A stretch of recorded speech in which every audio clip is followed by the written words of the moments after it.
It's easy to stand with the crowd. It takes courage to stand alone. That is a quote from Gandhi, and it sets the scene for this article perfectly. This second audio companion is going to be for my article, Going Against the Group, Psychology of Non-Conformity.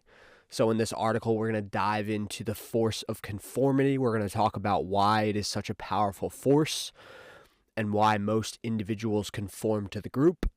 And then once we understand the force of conformity, we can develop strategies for going against the group, and we can look at famous and influential individuals who successfully went against the group.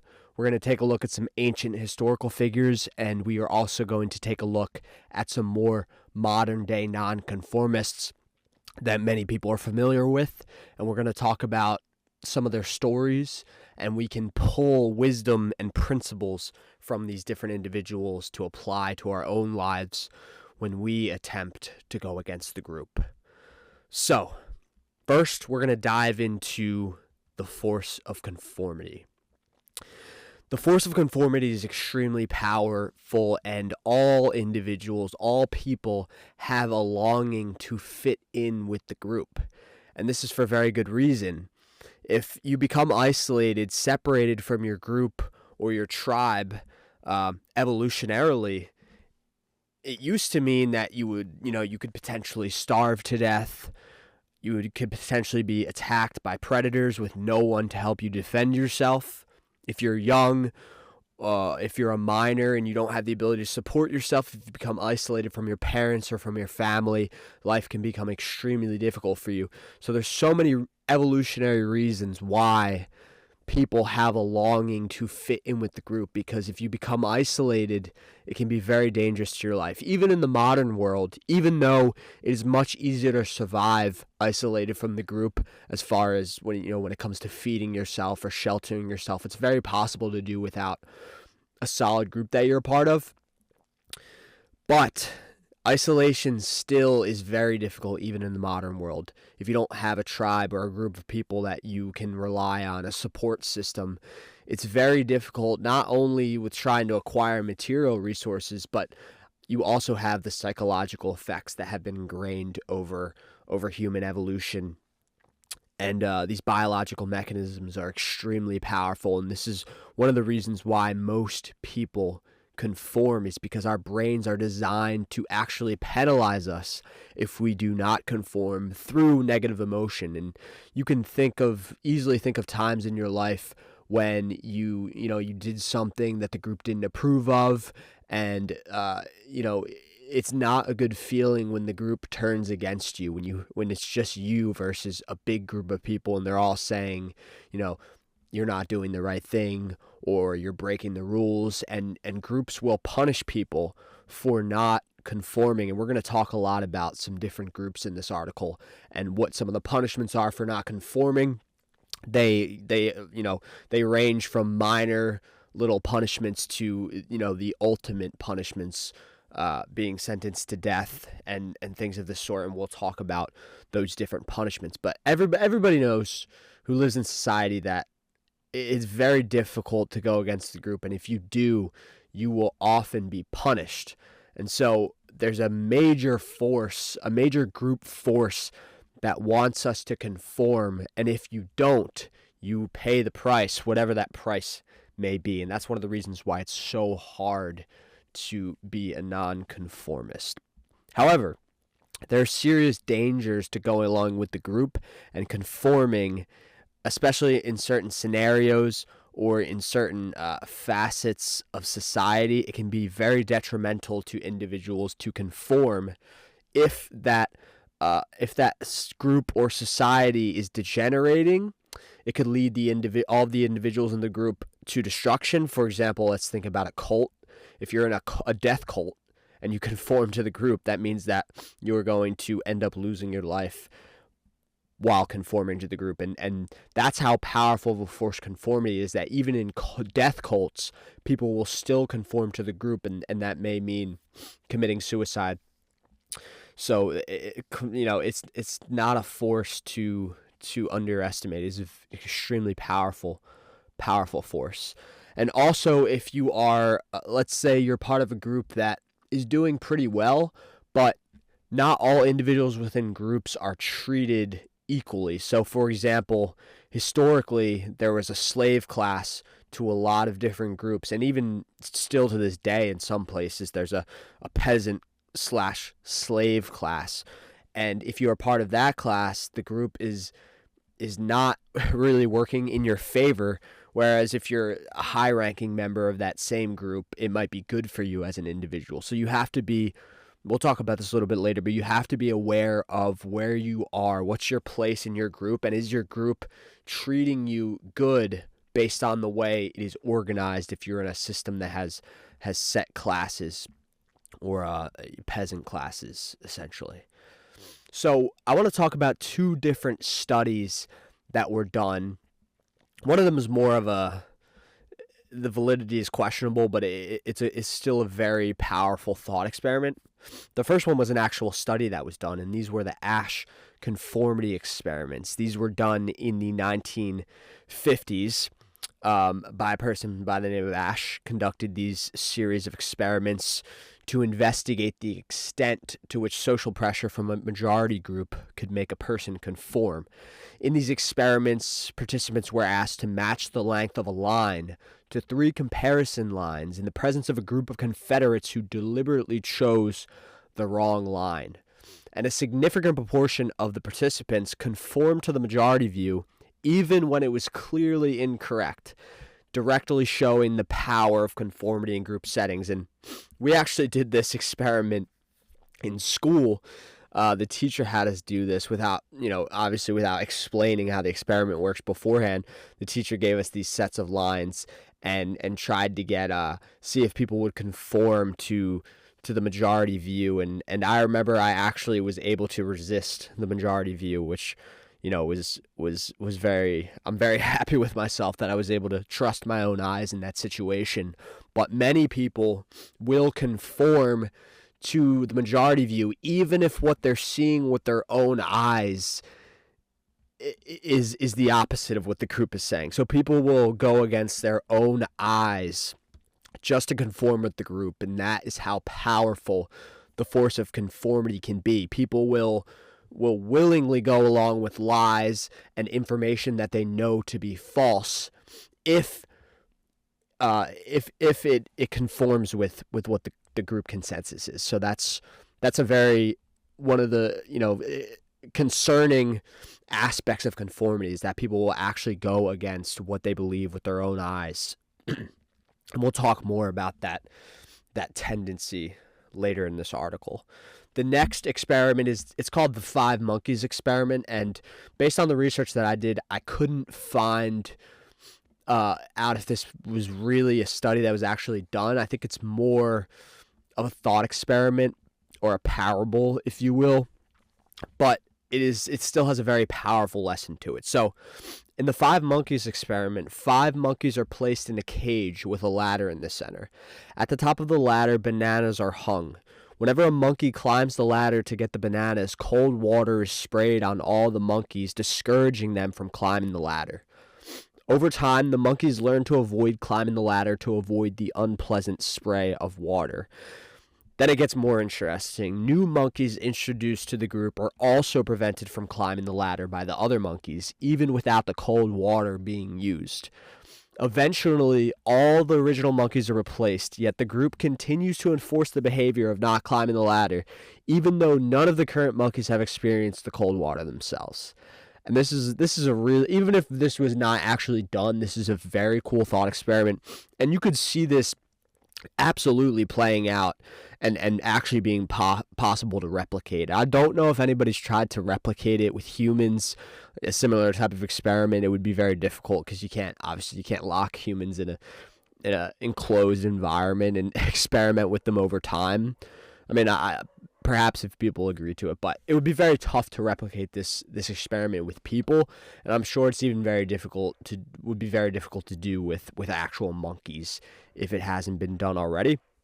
But the lesson from this thought experiment is that groups will conform to rules that are outdated, no longer make sense. Rules where the actual reason why the rule was implemented is no longer relevant, but the group still enforces it. And that's the humans absolutely engage in this behavior all the time. We carry around with us rules and associations based on behaviors that have led to reward or punishment in the past, and the groups collectively carry around rules and associations that worked for them in the past. Sometimes these become outdated, and the group or an individual is not able to update their rules fast enough to match the changing environment around them. And this is honestly particularly relevant in the modern world, where things move quite quickly. Trends are constantly changing, culture's constantly changing, the news cycle is very short. Things are happening at a rapid pace. So it's highly likely that you're carrying around with you, and the group is carrying around with it, old associations that are no longer relevant because the landscape is changing so rapidly. For example, you have companies that are still using old forms of advertising that are no longer effective and have not switched over to the new digital forms of advertising. And perhaps they have not switched over simply because they're still walking around with an old mental model of how the world works, and they think that they're going to be rewarded for using old forms of advertising, and that maybe the group punishes people within the group that suggest new forms of advertising, digital advertising, because these people have the old outdated stigmas about digital advertising and old mental models of how the advertising space actually works. And this is a major problem as you age as a human being. Your brain literally becomes less plastic, meaning your brain loses some of its ability to rewire neural connections, and this makes it more difficult to continually update your mental model, your worldview, and to constantly update your mind's projections or predictions of what behavior is going to be punished and which behavior is going to be rewarded. So with older organizations, especially when the leadership has been around for a while, it can be very difficult for them to update their worldview, to update their behavior as the world continues to change. So that's just an extrapolation of the lesson that you can extract from the 5 monkeys experiment, is that groups will enforce conformity, will enforce certain rules that no longer even make sense in the new environment. That's something that is very important to be aware of if you're a member of a group, especially a group that is potentially punishing people for things that should no longer be punished. So that is the 5 monkeys experiment and the Asch conformity experiments. Those have 2 very important lessons about the force of conformity. For the next section, we are going to dive in some more different elements of the force of conformity. We're going to talk about some examples of when conformity has gone completely wrong within crowds. We're going to talk about some ridiculous ideas that were once widely held by groups that turned out to be completely false. And we will dive into how to overcome the force of conformity. What does it take? What are the mental models that you can apply to break free of the force of conformity? So the next section is madness of the crowds. These are some examples of conformity gone wrong. And here's a quote from Friedrich Nietzsche, the great philosopher. Insanity in individuals is something rare, but in groups, parties, nations, and epochs, it is the rule. That is a very profound quote from Nietzsche, where he talks about how essentially he's referring to the madness of the crowds when groups go insane. So, like any living thing or system, groups have the propensity to become diseased, and they have the propensity to degenerate in their ability to, like we talked about earlier, adapt to changing environments. But they also have the ability just to become diseased by other things like ideologies, like bad ways of thinking, immoral values. And this has happened all throughout history. Groups have risen, and then they've degenerated. Groups tend to have a similar life cycle, almost like the life of a person. and groups fall and they rise, and some stay along longer than others. But all groups have the propensity to become diseased, to degenerate, and to collapse. Whether it be a family, a community, a state, a country, a religion, any group is subject to these forces.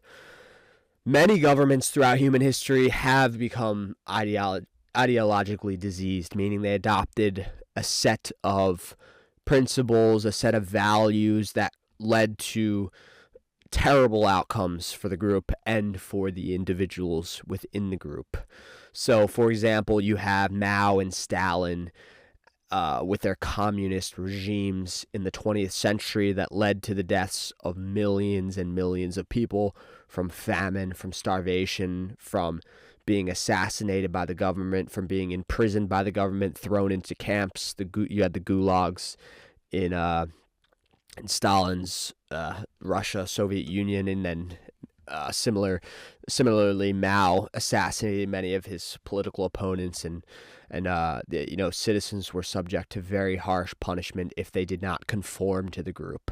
And that is one of the aspects of tyranny, is that tyrannical governments will punish people ruthlessly for not conforming to the ideologies, the ideas that the government is trying to purport on its people.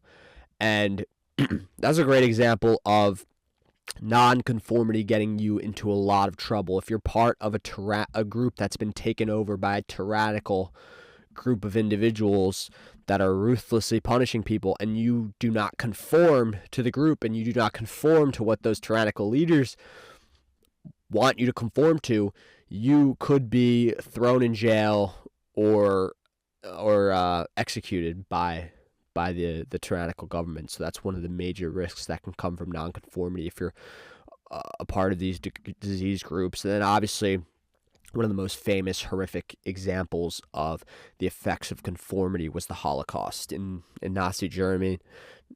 Large amounts of the population went along with the ruthless persecution of the Jewish population, and a lot of them did not even recognize this as a form of diseased or degenerate behavior, because it was really it was the group consensus. And so to non-conform, to completely go against what the entire group was doing, would honestly have, to many people, would have felt more unnatural than, how unnatural it feels to ruthlessly persecute a group simply based off of their religion.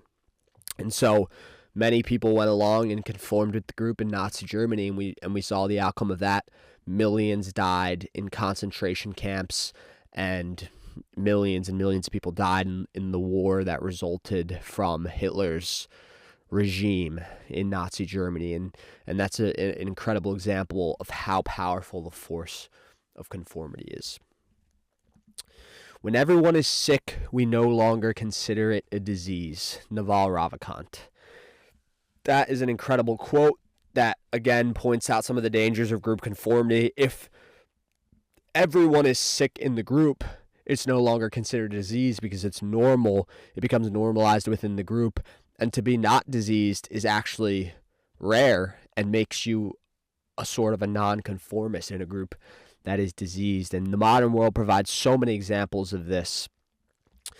In the Western world, obesity has become extremely common due to many factors, one of them being a diet heavy in highly processed foods that detriment the health of individuals and cause obesity, and also sedentary lifestyles. You can go on and on about the different reasons. Regardless, obesity has become quite normal, with large portions of the population walking around obese. And so even though obesity is linked to bad health outcomes, diabetes, heart disease, cancer, it's become more and more normalized in Western society, leading to a reduction in its perception as a health crisis among many people in the group. And things like fat models have been implemented, have been pushed forward by many different companies in an attempt to further normalize obesity and try to make it accepted within society. And There's been all sorts of pushes for against fat shaming and these types of things. But the Western world has more and more normalized the idea of being overweight because so many of the individuals in the society are overweight. And that's one of the dangers of a diseased society, is that the society tries to normalize the disease. Another example is screen time. The average person spends many hours a day on screens, consuming content passively, scrolling through social media, watching TV, watching television shows. And this behavior has been linked to poor mental health, reduced attention spans, disrupted sleep patterns, and obviously all the health problems that come with sedentary lifestyle, with spending many hours a day just sitting looking at computer screens. However, because this is such a universal habit, because most people are spending hours a day on screens, it's generally accepted as a standard part of life rather than a harmful behavior that needs to be corrected. It's very normal for people to spend many hours a day on the weekends watching sports, and even during the week watching TV shows, scrolling through social media. This has all become very normal. It's become very normalized, even though this behavior has a lot of negative effects on people's health, on both mental health and physical health, because humans simply have not evolved to spend this much time seated looking at you can dive into so many aspects of digital technology that's unnatural for human beings, but human beings are not designed to sit around staring at screens. That's the bottom line. Human beings are designed to move around, to interact with other people socially. So there is an absolute effect on people's mental and physical health due to such large amounts of screen time and technological use. But again, it's become so widespread, so common, that it's not frequently considered a sort of disease or a sort of addiction. Of course, there is a lot of talk around the negative effects of technology, but it's not discussed to the full extent of how harmful it can be to people. And I've written other articles on this topic, and I'll definitely do some audio companions for those, so stay tuned for that. I don't want to dive too much into that topic, because really I just want to give an example of the things being normalized.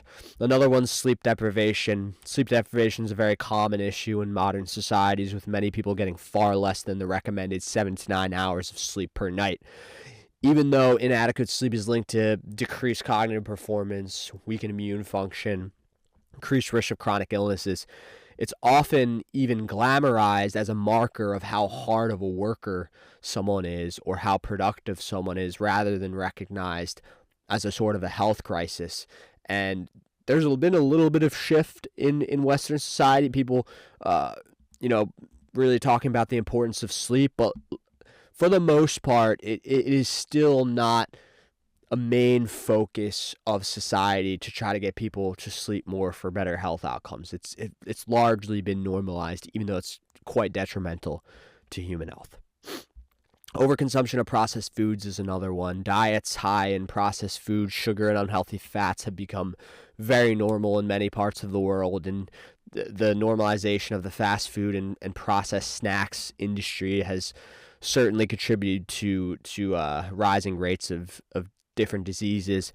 Yet it's not really viewed as a disease to eat processed foods, because everybody does it for the most part. A lot of people, the average person in society, is eating quite a bit of processed foods, eating out, eating at restaurants, getting fast food, usually at least once a week. And so it's very much become normalized to consume processed foods in the West. And part of what you get with this effect is there are some ultra processed foods, like fast foods, like McDonald's. Everybody knows, or I think most people in the public know at this point, that fast foods are not good for you. But since the fast foods are such an extreme example of processed foods, things that are much less processed than fast foods, but still relatively processed, especially if you're looking at it historically, they're unprecedentedly processed. but they're not nearly as bad as fast foods. So those look very, very normal compared to fast foods. Those actually might look like health foods, even though they're still quite processed. But compared to McDonald's, they look like they're pretty healthy. Like, for example, salad chains and these sorts of things still use salad dressings that are extremely processed, ingredients that have a lot of preservatives and are extremely processed, but it looks healthy compared to the fast foods. So part of the problem, or part of the effect is that when you have extreme examples of something in a group, the things that are less extreme start to look very normal, even though they might be extreme on a historical scale. And so you get the continued normalization of things by introducing extreme examples to the group. And that's another one of the things that social media does, is because we have so much access to examples across the entire scale. For example, you can go on social media and see the lifestyle of a billionaire, and then you can also see homeless people on the street. So you're getting both extremes, and it skews what is normal within the group when you have access to such extreme examples so readily. And so that's another part of this normalization effect. The next idea is we will dive into a couple examples of ridiculous ideas that were widely held by groups that turned out to be untrue. And here's a quote from Bertrand Russell. "The fact that an opinion has been widely held is no evidence whatever that it is not utterly absurd." Very, very good quote to illustrate this section. And so let's dive into some of the examples. Geocentrism, that the Earth was the center of the universe, was a widely held belief for quite a long period of time. And this view was upheld by the Catholic Church and most of society, and it was later proven false by Copernicus, Galileo, and Kepler, revealing that this idea was somewhat absurd, that the Earth was the center of the universe and it was not based in fact. And so that idea has been overturned since. But that was a group that was an example of an idea that was completely wrong, that was widely held. Widespread smoking. In the mid-20th century, smoking was common, but was also advertised as a healthy activity. Doctors were even used in advertisements to endorse cigarette brands, and now today smoking is obviously recognized as a leading cause of cancer and other chronic diseases, which highlights the absurdity of this previous endorsement and the fact that the group considered it a healthy activity. And then we have the humors theory of medicine. For centuries, Western medicine was based on the idea that human health was governed by 4 bodily humors: blood, phlegm, black bile, and yellow bile. And treatments like bloodletting and purging were derived from this theory, and modern medicine has since demonstrated the absurdity and ineffectiveness of these practices. A lot of them actually caused harm to the people that they were trying to help with these treatments. And so another example of a widely accepted yet absurd belief. And all of these examples go to show how easily groups can endorse ideas that have little to no basis in truth, and many of them actually turn out to be completely false once better methods of discerning certain things are developed. So it's good to be aware that groups in the past have held ridiculous ideas, so that you are aware of the fact that groups that you're currently a part of might be holding on to some ridiculous ideas that are untrue. And so you always want to be on the lookout. Are the beliefs and ideas that my group holds actually true? And it's always good to do a little bit of investigation yourself, because groups have a tendency to hold ideas that are untrue and might actually be detrimental. For example, if you were skeptical of the humorous theory of medicine, and you developed some sort of disease or something in these ancient times, you could have opted out of having a doctor of having a doctor bleed you, and that may have saved your life, because many people died from this. And I think George Washington actually died from this, or while he was diseased or dying, they were actually bleeding him, which may have just exacerbated the problem and led to his death. Okay, now that we've taken a look at some different examples of ridiculous ideas held by the group, we've talked about some of the dangers of conformity and given some examples of conformity gone completely wrong, degenerating, diseased groups that detrimented the individuals in them. Now that we have an understanding of the dangers of conformity in certain scenarios and within certain groups, we can shift over and talk about how to break free from the force of conformity. We can talk about the art of non-conformity. And so I want to start out with a quote from the Buddha. Do not follow the crowd, follow your own path. The ability to go against the group is an ability that must be built.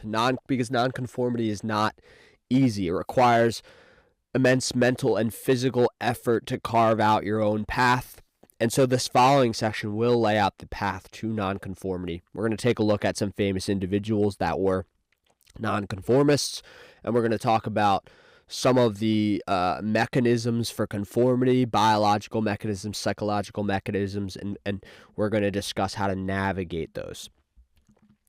So I'm going to start out with a quote from Ralph Waldo Emerson. To be yourself in a world that is constantly trying to make you something else is the greatest accomplishment. And that goes to show how much he valued nonconformity. Culture. Ralph Waldo Emerson was a American naturalist. So he was someone that highlighted some of the problems with humanity's continued disconnection from nature. And a lot of these ideas are very, very relevant in the modern world. And so he was a very, very prominent figure and a very prolific writer, and he had some incredible ideas. He was a classic nonconformist. So I want to talk about culture. Culture is one of the components of conformity. Culture has a tremendous impact on belief systems and the behaviors of people that grow up in that culture. As we grow up as humans, our parents put a lot of pressure on us to behave and to act in certain ways. This is often aligned with the culture of the society that the parents grew up in or that the parents live in. This includes the language that you learn, the traditions and rituals passed down to you, and the rules and expectations governing your behavior. So obviously, at a very young age, your parents are instilling a lot of ideas, beliefs into you. Then you go into school, into the school system, and cultural ideas are instilled within you there. The TV shows that you grow up watching, the social media content that you see, the language of the people around you, your friends. Culture permeates all of society, and so culture has a major influence on the behavior of individuals. So it's a very important component of conformity to pay attention to. In order to non-conform, you often have to go against the culture of the society that you grew up within, and that can be a very difficult thing to do. Another major force that leads individuals to conform is religion and ideologies. We can think of these as more in the spiritual realm. Religion more than ideology. Ideology is a little bit of a different beast, but these two things are major forces that have immense power over the tendency of individuals to conform. So these two forces, religion and ideology, tend to push strict conformity to a set of ideas and beliefs regarding morality, and with religion, the spiritual aspects of life. Religious communities and ideological groups often become hostile towards individuals that do not subscribe to their belief systems. And most people are brought into a particular religion or perhaps have an ideology instilled in them by their parents or some sort of set of principles, values, beliefs. And these forces also permeate other areas of society like the education system, the political system, the economic system. It really depends on the country that you're growing up in. In the United States, religion is largely separated from education, so it really depends on where you're growing up. But these religion and ideology are two very powerful forces within any society because they serve to fill a gap in the human psyche that needs to be filled by something. People need a moral framework through which to operate in life, and religion and ideology often fills that. It's very uncommon that an individual has truly developed a set of values or principles that has not been passed down to them or instilled into them by any set of individuals or the culture of the society that they grow up in, etc. So, we're going to talk about strength of will, which is the fuel for nonconformity. This is the force that allows people to nonconform. And I want to start off with this incredible quote. Don't bend, don't water it down, don't try to make it logical, don't edit your own soul according to the fashion. Rather, follow your most intense obsessions mercilessly. That's Franz Kafka. And that is an incredible quote that I think of it as like a motivational quote. Largely, it's telling you, do not conform. Follow your own obsessions mercilessly. Don't bend, don't water it down. It's basically saying don't conform to the group. Don't edit your soul according to what's fashionable in your time. It's a very incredible quote for nonconformity. Since external group forces, some of them we discussed, culture, religion, ideology, since these are so powerful, it's very difficult to break free from them. The force that you need to develop to become powerful enough to break free from these external forces is will. And will, the definition of will is the ability to control your thoughts and actions in order to achieve what you want to do. And it's a bit of an abstract force, but it's very real.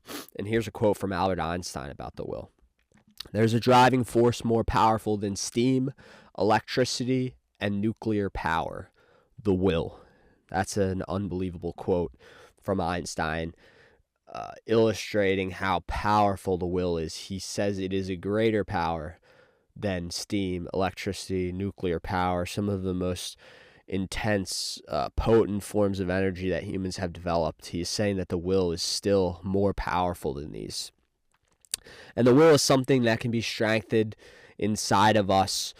Higher level parts of our brain are associated with the will because they're involved in executive decision making, planning, self-control, and like many other brain regions, these higher level parts of the brain can be strengthened through use. And many individuals throughout history that are recognized to have had extremely strong wills were not necessarily born with it, but built it up over time by resisting the various forces that we discussed earlier that were pushing them to conform. And will can be considered the main driver of nonconformity. If someone has a strong enough will, they can go against societal forces, they can go against the group, and they can consciously overcome the negative emotion and various punishments that often come with nonconformity. And that is, a brief dive into the power of the will. And later we'll discuss some individuals that had very strong wills that were able to overcome the group. The next thing I want to briefly touch on is agreeableness. Agreeableness is one of the 5 major dimensions of personality, known as the big 5 personality traits. These 5 traits are a widely accepted framework for understanding personality within the psychology community. Each individual can be placed along a spectrum of agreeableness, ranging from low in agreeableness to high in agreeableness. And basically what agreeableness is individuals that are lower in agreeableness are more likely to go against the group, and individuals that are higher in agreeableness are more likely to go with the group. And there appear to be various biological mechanisms involved in this. One of them is testosterone, the male sex hormone, and there's been various studies on this, but testosterone is essentially correlated with disagreeableness, meaning individuals that have higher levels of testosterone are more likely to go against the group, and individuals with low levels of testosterone are more likely to go with the group. And you can obviously dive into the studies on this, and there's debates in this area, but there's certainly appears to be a correlation between testosterone and agreeableness. Men on average are less agreeable than women, and obviously men on average have higher levels of testosterone, much higher levels of testosterone than females. And it makes a lot of biological sense, evolutionary sense, why high testosterone levels would make individuals less agreeable. Higher testosterone levels have been shown to promote behaviors like assertiveness, competitiveness, and risk-taking, which are advantageous for acquiring resources, attracting mates, establishing dominance in groups. And these different behaviors like attracting mates and establishing dominance, often require high levels of disagreeableness. To attain positions of power, you often have to be able to disagree with people. You have to be able to go against the group when necessary. You have to be able to combat adversaries and outcompete people. And being less disagreeable is very helpful for many of these things. So it makes perfect sense why testosterone would also promote less agreeable behavior, because you need less agreeable behavior to achieve all of these different outcomes that testosterone is also a driver for. And we see this very, very clearly in young men as they transition, as they go through puberty and their testosterone levels increase. They tend to become more rebellious. They test the boundaries of what the group has deemed as acceptable behavior. They test the rules that their parents have laid out for them. They become less agreeable, and they're more likely to go against the group during this period. And that is, that is correlated perfectly with the increase in testosterone that they experience through puberty. So as one strategy, especially if you're a man, maintaining healthy levels of testosterone is one action that you can take to become less agreeable and more capable of going against the group physically and mentally. By staying healthy, and testosterone levels are largely associated with good health, with a lot of movement and activity and strength and all of these sorts of things. So that's one strategy that you can really take to become less agreeable and further develop your ability to go against the group. That's something very important to consider, the fact that men tend to be less agreeable. Women tend to be more agreeable. Women have a tendency to conform more than men. And part of the reason why that is the case is because of the lower levels of testosterone in females. Creating your own value system. So once you develop the ability to go against the group, once you develop the ability of non-conformity, you have to be able to fill the void with something. You can't just throw out all of the principles of the group and then not have any principles to fill that void with. So because then you would be operating blindly, and that is not really a good strategy. So we're going to talk about how you can develop your own value system and how you can maintain that value system. So there's a quote from Friedrich Nietzsche: "Man is the creator of his own values. Let us not then believe in any morality which is based solely on an authority of some kind or another."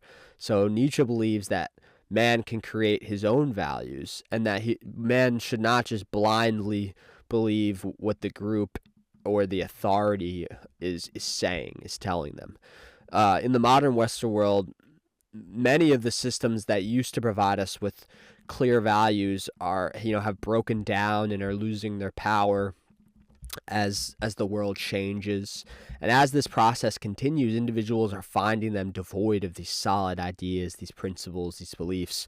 Much less people are religious than they used to be, and this void needs to be filled by something. And I believe that it is as did Nietzsche, that it is extremely important for individuals to fill this void consciously, to ensure that it doesn't get filled with detrimental ideas and beliefs. And, just like any vacuum, it's going to get filled by something. So you want to make sure that what it gets filled with is beneficial to you as an individual and beneficial to your family and the people that you care about. So curating your own mental framework is a very effective way to go against the group. And almost all great individuals throughout history who were able to go against the group, who were nonconformists, were steadfast in their self-imposed principles and beliefs. And this gave them the courage and the will to go against the crowd when they needed to most. And this doesn't mean that you have to come up with all of your beliefs and values from scratch. This is almost impossible to do. Because most of the valuable beliefs and values have already been generated. These ideas have already been generated by people. They've been incorporated by religions. It's very unlikely that you're going to be able to come up with this brand new belief system with beliefs that have never been invented before.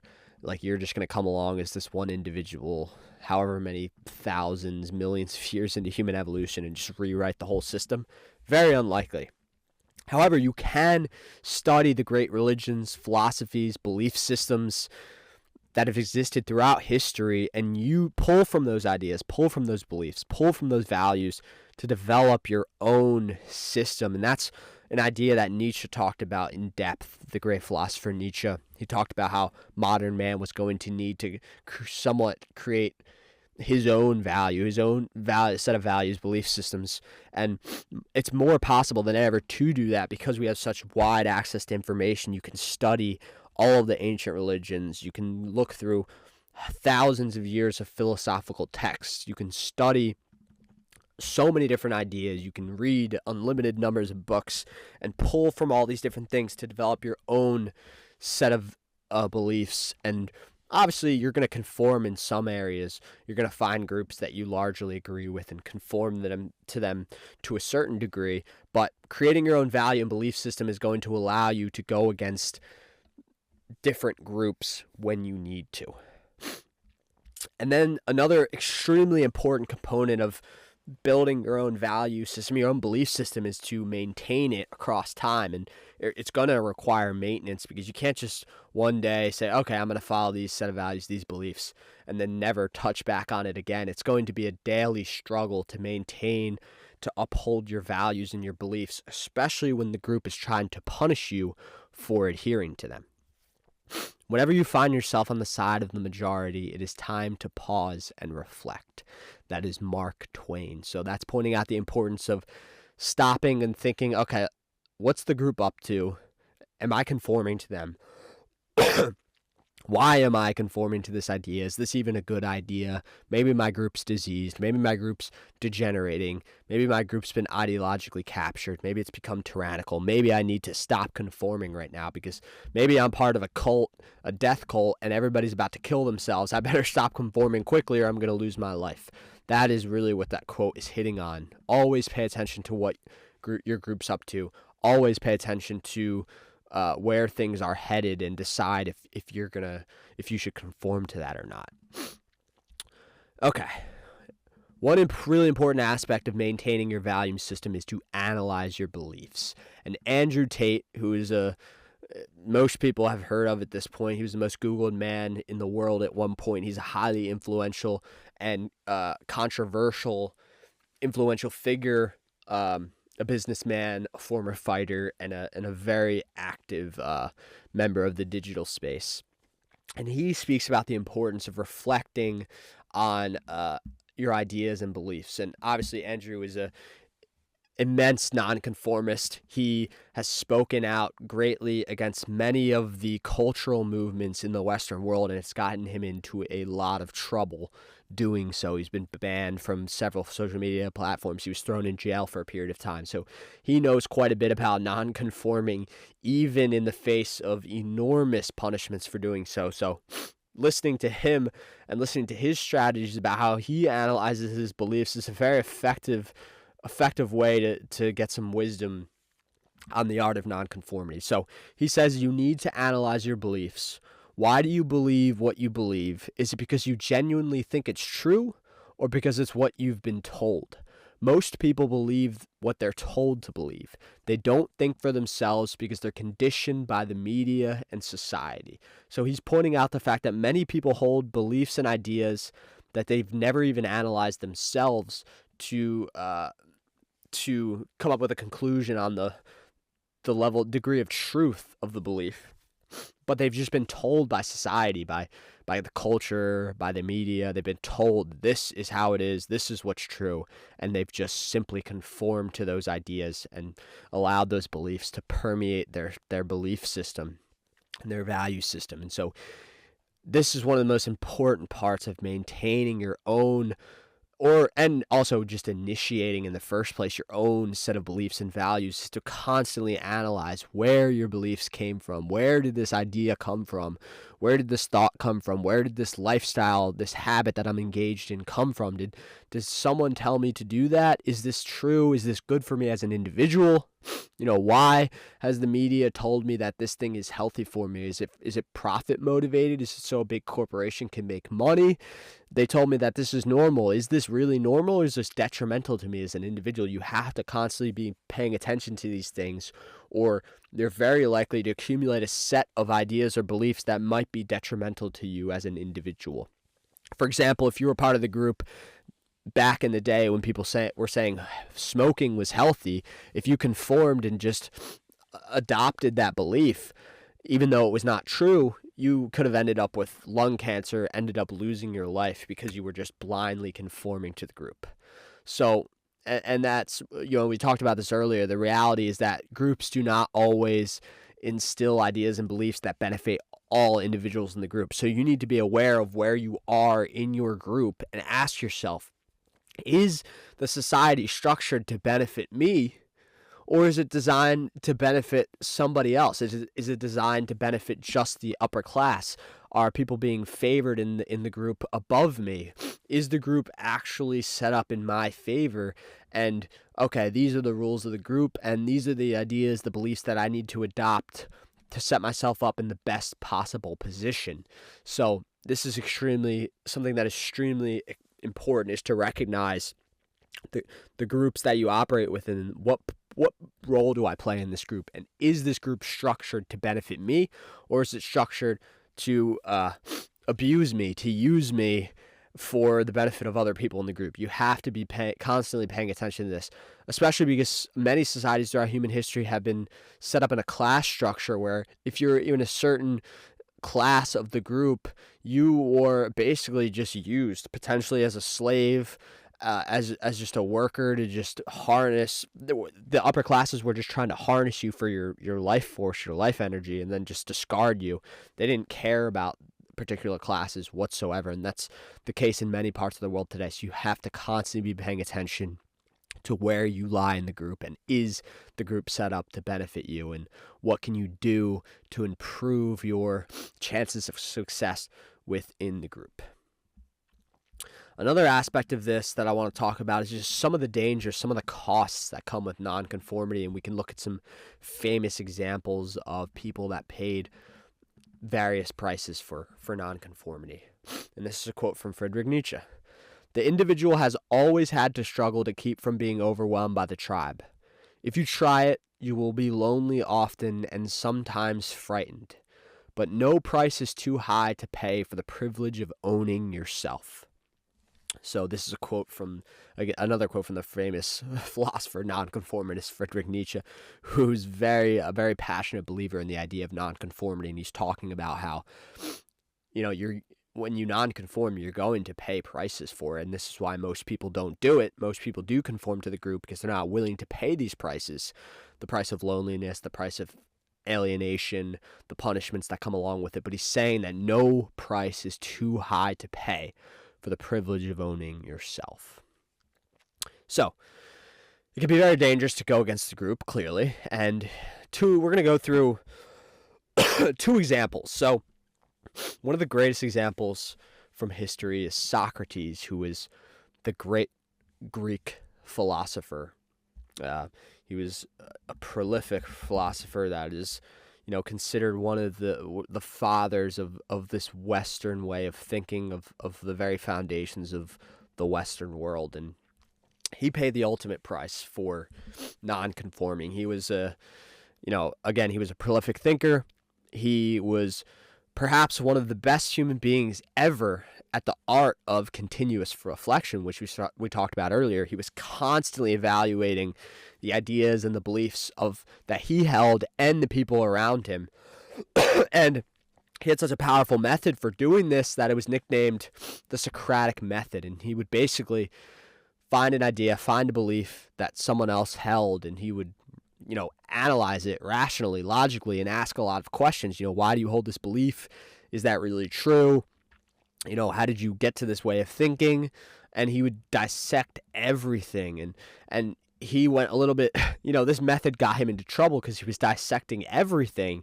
And some of the more powerful individuals within the Greek society, got a little bit annoyed that he was constantly scrutinizing all of these beliefs and ideas that perhaps they held. And part of human nature is that people have the tendency to become very attached to the ideas and beliefs that they hold, and people have the tendency to become very hostile towards people that question them. And this applies, again, with individuals, especially powerful individuals, and as the group as a whole. Groups become hostile towards individuals that are not conforming, that are questioning things, questioning ideas, questioning beliefs. And so Socrates was charged with corrupting the youth and not recognizing the gods. And he was tried and eventually found guilty for this. And he refused to conform to what, they gave him an option to shut up, to stop questioning things,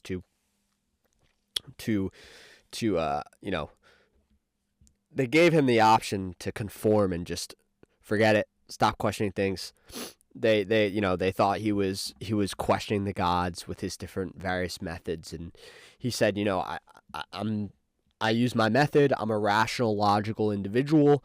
I hold the beliefs that I hold. I believe in the truth, and I am a truth seeker. I'm not going to conform to lies. I'm not going to apologize for using my method.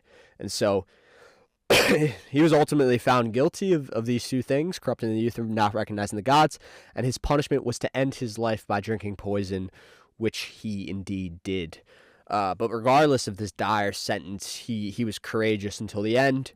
He did not state any regrets. He did not apologize for simply analyzing things rationally. He was willing to die for this, for the values and for the belief system that he held. So an incredible example of an ancient nonconformist who was steadfast in his own beliefs, his own system, his own way of thinking, regardless of what the group was trying to punish him with, the group, which was, in his case, death. So unbelievable example, one of the most ancient examples of a nonconformist that we have, and he was an absolutely profound in changing the culture of the entire Western world and developing some of the principles that the Western world lies upon. And his ideas contributed to further advancements like the Enlightenment, and the fact that we're still talking about, so many people still talk about him today. He's widely studied. He's one of the most influential figures throughout all of human history, and is an incredible example of a nonconformist. Okay, the next example is whistleblowers. Whistleblowers are people who, go against the group, who call out the group for doing something that's wrong. They see behavior that they do not, that they're not okay with, and they blow the whistle. And so Edward Snowden is a great modern day example of a whistleblower, and someone that paid a great price for going against the group. So Snowden was working for the intelligence community in the United States. He became very concerned with the behavior of the intelligence community in regards to spying on the American population. This led him to leak classified documents detailing the large-scale surveillance programs being conducted by the United States government. And because he did this, he was charged with treason and forced to flee the country, and he will most likely never be able to return to the United States, and will basically have to live in a form of hiding for the rest of his life. And people have mixed opinions on him. Some citizens consider him a hero. Some of them are not happy with him. They consider him treasonous, etc., etc., etc. But regardless, he had the courage to stand up, to expose something that he felt was wrong, that many people feel is wrong, which is the government spying on its citizens. And he paid a great price for this, but he had the courage to do it. So these are two examples of people that were very courageous, Socrates and Edward Snowden, that paid a great price for their courage and their ability to go against the group when they felt that uh, you know, the group was doing the wrong thing. And so that's just two unbelievable examples of nonconformists. And so those are some of the dangers of nonconforming. But there are also rewards, massive rewards that can come from nonconformity. And here's a quote from Albert Einstein. The person who follows the crowd will usually go no further than the crowd. The person who walks alone is likely to find themselves in places no one has ever been before. And that's an incredible quote from an incredible person who clearly went much further than the crowd and found himself in a place that no one has ever been before. So going against the crowd can be particularly rewarding if the crowd is heading in the wrong direction. So like I talked about earlier, if you're in a death cult and you decide to go against the group, you've literally saved your life. So that's the extreme example of the massive benefits that can come with it. And so it's always good to keep an eye on where your group is heading and to distance yourself if their behavior becomes deranged. Another place where nonconformist actions can be very beneficial are in economic markets.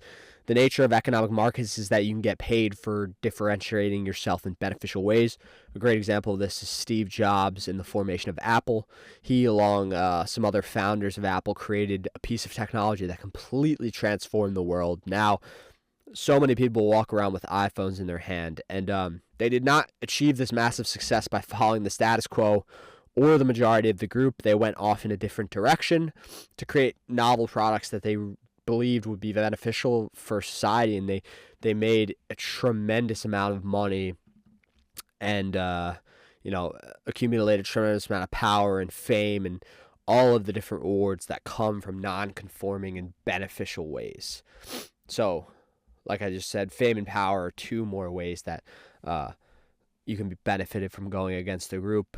Many great musicians, actors, athletes from human history did things differently than the rest of the group, and they did novel, beneficial things. They created new techniques, trends, personal brands that broke the status quo. Socrates, for example, had developed his Socratic method, which is an extremely valuable new way of thinking, of analyzing the world. And these people take massive risks to go against the group and to be nonconformist, but it can pay off tremendously if you do it in a beneficial way. To conclude, we will start with a quote from Friedrich Nietzsche. I used a lot of his quotes in here because he just has some unbelievable quotes on nonconformity. And those who were seen dancing were thought to be insane by those who could not hear the music. I absolutely love that quote. So we talked about how making this decision to go against the group is extremely difficult because of how powerful the force of conformity is. We talked about the courage, willpower, confidence that it takes to rebel against the forces around you, to develop your own beliefs and values. And history is filled with examples of individuals who paid great costs for going against group norms. And we're so lucky in the modern world to have access to the biographies and the writings of all of these different nonconformists throughout human history. So if you really are trying to become more of a nonconformist, it's extremely helpful to dive into some of the biographies of these great individuals, dive into the writings of Socrates, learn from these different people, learn their stories, learn how they were able to go against the group to develop their own belief systems and values. You can listen to individuals like Andrew Tate, who are famous nonconformists, who literally produce content on a daily basis, talking about how you can turn yourself into a person that can go against the group, a person that can develop their own ideas and beliefs, how to develop your willpower. All of these things, all of these resources are available to us, and we can pull from them, and we can study these different people, and we can build our willpower. We can, you can do things like raise your testosterone levels, improve your health. And so I hope this article was extremely helpful. I hope this helped you develop the mental models necessary to go against the group, and hopefully you left this with a much greater understanding of the forces of conformity and how to fight against them. And if you did find this article valuable, you can check out my website, MatthewFrassetto.com. It's in my bio, obviously, for my social media, and I have more articles on different other mental models that are going to be extremely useful to your worldview, and other aspects of human psychology that apply to group conformity.